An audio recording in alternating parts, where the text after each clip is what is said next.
నమస్కారం గురుగారు. ఆయుష్మతి తల్లి.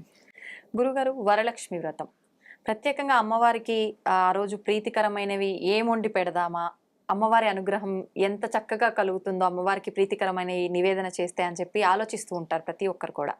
నిజంగా ఆ రోజు ఎటువంటి నైవేద్యాలు, పువ్వులు కూడా అమ్మవారికి సంబంధించి కొన్ని రకాల ప్రత్యేకమైన పువ్వులు అమ్మవారికి అలంకరిస్తే బాగుంటుందని చెప్పి అంటారు. అలాంటి వస్తువులు ఏమేమి ఉన్నాయి గురుగారు?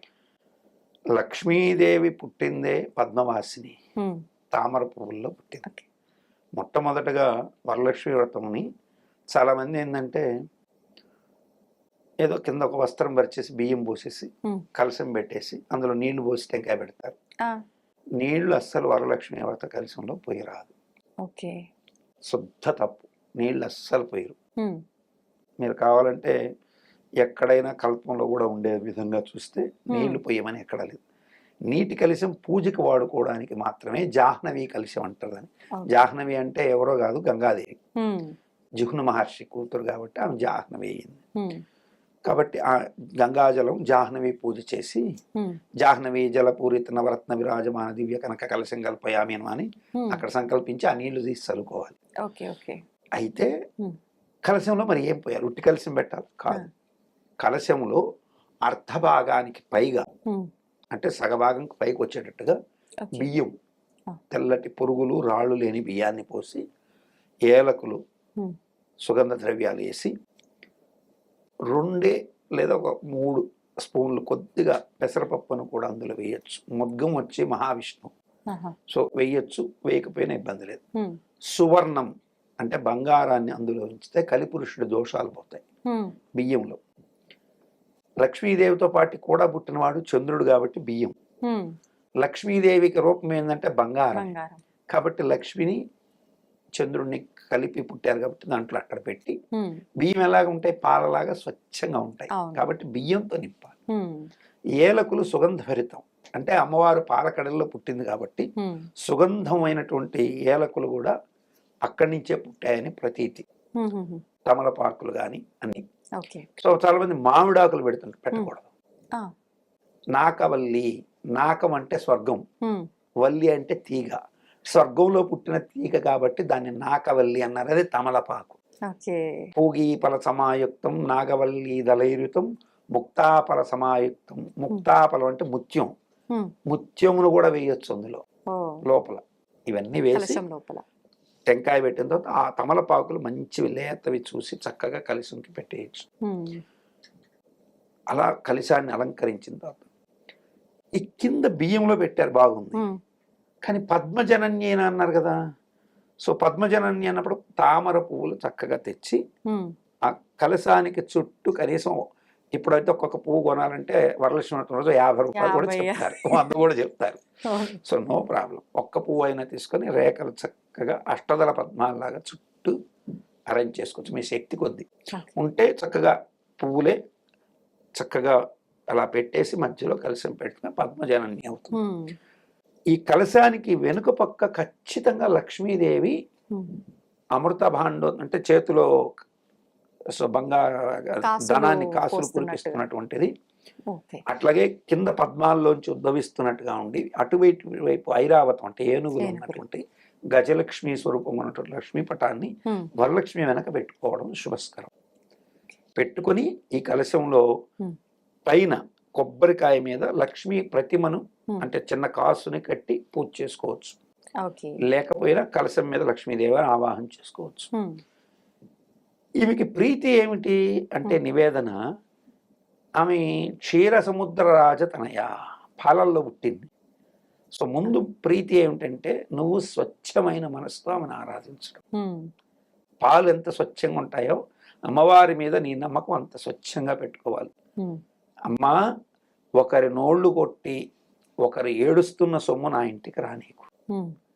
నా ఇంటిలో ఎప్పుడు నా ఇంటిలో ఉన్న వారందరూ సుఖంగా హాయిగా సంపాదన తెచ్చుకునేటట్టుగా కష్టార్జితం తెచ్చుకుని హాయిగా ఉండేటట్టు అనుగ్రహించమని వేడుకొని, అమ్మవారు పాలల్లో పుట్టింది కాబట్టి ఆవు పాలని శుభ్రంగా బియ్యం కడిగేసుకోవాలి ఫస్ట్.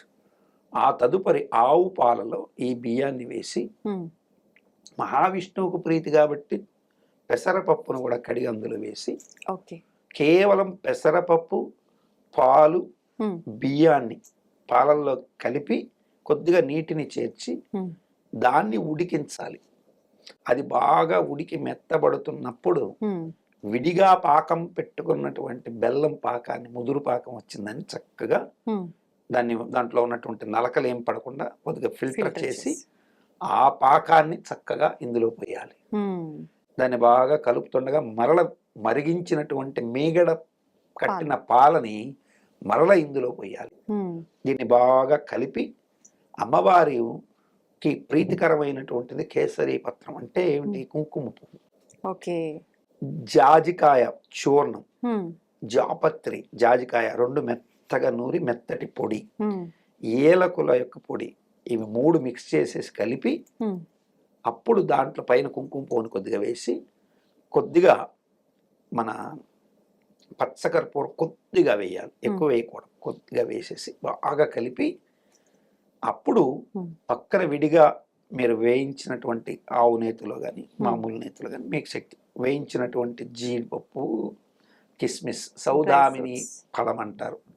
కిస్మిస్ అంటే అందరికి అర్థమవుతుంది, సౌదామిని ఫలం అంటే ఎవరికి అర్థం తెలియదు. దానికి ఒక చరిత్ర ఉంది, ప్రతి దగ్గర ఒక్కొక్క చరిత్ర ఉందండి. సువర్ణ కేతక అంటే సువర్ణ కౌతకం అంటే జీడిపప్పు, క్యాషు అంటే అర్థమవుతుంది, కిస్మిస్ అంటే అర్థమవుతాయి, కానీ ఈ సంస్కృత పేర్లు ఎవరికి. సువర్ణ కౌతకం అంటే బంగారంకి సంబంధించింది ఏదో అయ్యి ఉంటది అనుకుంటారు, కానీ యాక్చువల్గా అది దాని పేరు సువర్ణ కౌతకి. సరే, ఏదైనా దాన్ని మనం ఖాద్యము అంటారు. అన్ని రకాల డ్రై ఫ్రూట్స్ ని ఖాద్య నివేదనం అంటాం మేము. సో ఆ డ్రై ఫ్రూట్స్ బాగా వేయించినటువంటివి దీంట్లో మిక్స్ చేసి కలిపి ఆ సమయంలో ఆ వాసన ఆఘ్రాణం అద్భుతంగా ఉంటుంది. పాకపు వాసన పీల్చుకునేటప్పుడు కడుపులో లక్ష్మి ఉందని స్మరించుకుంటూ ఆమెకు ఆహారం అందాలని నమస్కరించి పెడితే తప్పక, ఎందుకంటే మీరు పిలిచిన అమ్మవారి లోపల ఉంది కాబట్టి స్వచ్ఛమైన మనసుతో, అంటే ఎందుకంటే ఆ వాసనకే మీకు అంత అద్భుతంగా అనిపిస్తుంది. పాకపు బెల్లం వెయ్యాలి, అంటే ఈ తెల్లగా ఉప్పు కలిసినటువంటి తెల్ల బెల్లానికి పాకం రాదు. కొంచెం మృదువుగా నలుపుగా ఉండేటువంటి బెల్లానికి, పట్టుకుంటే మెత్తగా ఉండేటువంటి బెల్లానికి ఆ యొక్క శక్తి ఉంటుంది.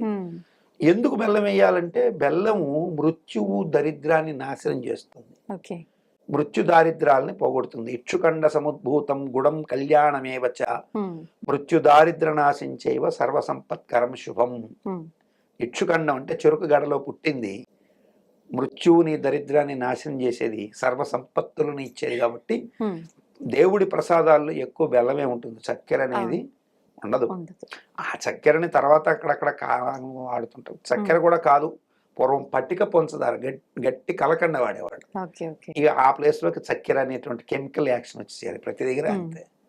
సో నిజమైనటువంటి సాంప్రదాయ నివేదన అలా లక్ష్మీదేవి పొంగల్ చేస్తే ఆ పొంగలి కూడా అన్నం మెతుకు కనపడకుండా మెత్తగా వండాలి. పొంగలి ఏదో మెతుకులుగా వండితే అమ్మవారు ఎలాంటిది అంటే లక్ష్మీదేవి చిన్న మృదువైన పసిపాపతో సమానం. సో ఆ పసిపాపతో సమానమైనటువంటి ఆమెకి ఎట్లా ఉండాలి? మెత్తగా ఉండాలి, ఈజీగా డైజెస్టెడ్ ఫుడ్. అప్పుడు మీకు ఇమ్మీడియట్ గా అమ్మవారి యొక్క స్థితి యోగాలు వస్తాయి. ప్రసాదం అలా వండితే దానికి ఉంటుంది, చక్కగా మంచి ఫలితాలు వస్తాయి. ఈ సాయంకాలం వేళ అమ్మవారిని గురించి సువాసిని అందరూ ఒక దగ్గర కూర్చొని ఇప్పుడు నేను చెప్పేటువంటి ఈ మంత్రాన్ని పఠిస్తే శుభం కలుగుతుంది. నమస్తే పద్మ జనన్యై దేవి అంటే పద్మలో జన్మించినటువంటి ఓ దేవి. నమస్తే సర్వ సంపత్ ప్రధాయిని, ఇవ్వలేని సంపదలు ఏవి లేవు ఆమె. నమస్తే సర్వ సంపత్ ప్రధాయిని. నమః కారుణ్యామృత నేత్రై జనన్యై నమస్తే భక్తాభీష్ట ప్రదాయిని. అమ్మవారి చూపు ఎలా ఉంటుంది? కరుణతో ఉంటుంది. మీరు లక్ష్మీ పటాలు ఏవైనా చూడండి, అమ్మవారి కళ్ళలోకి తీక్షణంగా ఒక నిమిషం చూస్తే మీకు తెలియకుండానే ఒంట్లో వైబ్రేషన్ వస్తుంది, పాజిటివ్ వైబ్రేషన్. అంత చక్కగా ఉంటాయి అమ్మవారి కళ్ళు.